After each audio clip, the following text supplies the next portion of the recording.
Hey Bulldogs, I'm Johann Rodriguez-Viera reporting for Code Blue News.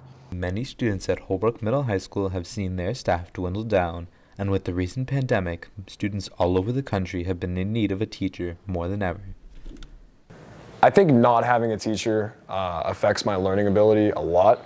Over the past couple of months, I haven't had an English teacher, and it was a little difficult for me to actually learn and actually kind of grasp what we're doing. Not having a teacher makes my experience in the classroom a little bit harder. It's kind of frustrating to not have anyone there to help me, and I feel like I'm not learning as much material as I could be if there was a teacher there. If you're a student, or even if you're a parent at home, or possibly even a teacher in the building, right? And you see that you're languishing in a given department. We're missing a teacher. Why isn't this person getting hired?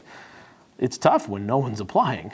I think that there are more complications, more barriers for teachers. There's more ways in which their hands are sort of tied. They have to deal with more difficulties in the sense of, like, not that it's a bad thing necessarily, but there's more responsibility on the shoulders of teachers in general. And yet, students are still doing everything they can to manage with different ways of learning. I feel like when I can go on the internet and learn from websites, it kind of cuts off some of the excess stuff that teachers might have us do, because I can see exactly what they're looking for in these exams, the tests, those kind of things.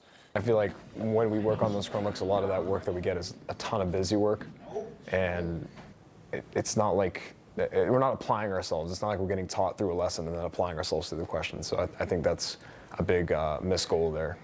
The reality becomes that the classes become crowded, right? So, if you're missing just one or two people, classes necessarily, now that your teacher to student ratio is going to be thrown out of whack. It'd be nice if you could have a class of 12, 15, 17 kids, but all of a sudden it's 23, 24, 27, 30 kids.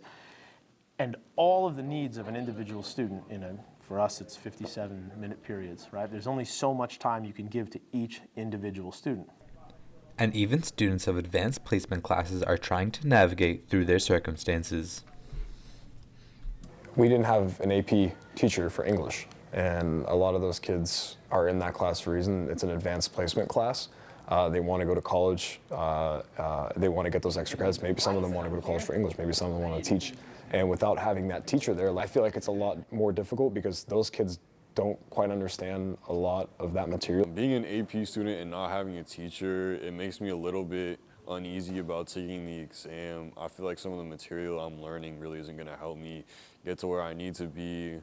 Our students believe in the importance of teachers, and Holbrook High is doing everything they can to invest in this new generation in order to create the leaders of tomorrow. I think that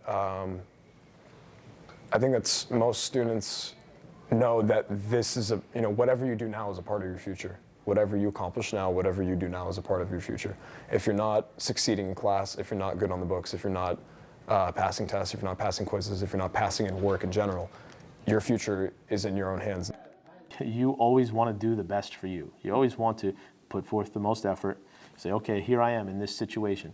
The situation might not be something you can dictate, and this really applies to anything, but how you behave, how you comport yourself in a given situation is always up to you. And I'm Johann Rodriguez-Viera, and back to you in the studio.